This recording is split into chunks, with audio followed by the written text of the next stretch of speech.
आपल्या इंडस्ट्रीमध्ये या मीडियामध्ये एका लुकची एका फिटनेस लुकची गरज असते असं त्याबद्दल तुझं काय मत आहे?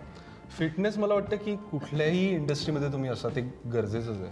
मी मार्शल आर्ट्स ट्रेनिंग घ्यायचो, तर मला शिकवायला एक स्पेशल पर्सनल ट्रेनर यायचा. कलरीपयट्टू शिकत होतो. अरे क्या बात आहे, मला कोणालाच माहिती नव्हतं. हां, तर मला असं जरा काही ना काहीतरी मी ते त्यात करत असतो.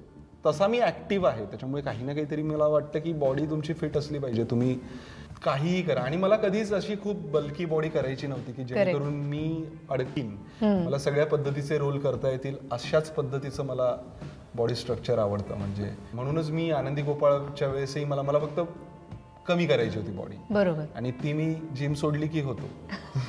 मॅजिकल बॉडी म्हणजे तुझी. तर मी जिम सोडली आणि मी फुटबॉल खेळायला जायचो रोज. आमच्या इथे समोर जी खेळतात त्यांच्यामध्ये धावून व्यवस्थित ती तर ती तेवढीच असावी की जेणेकरून तुम्ही फ्लेक्झिबल राहाल. तुम्हाला त्याच्यामुळे तुम्ही अडकून नाही जाणार. एकच पद्धतीचे रोल तुमच्याकडे. करेक्ट. त्यामुळे तेवढीच असावी असं मला वाटतं. बरोबर.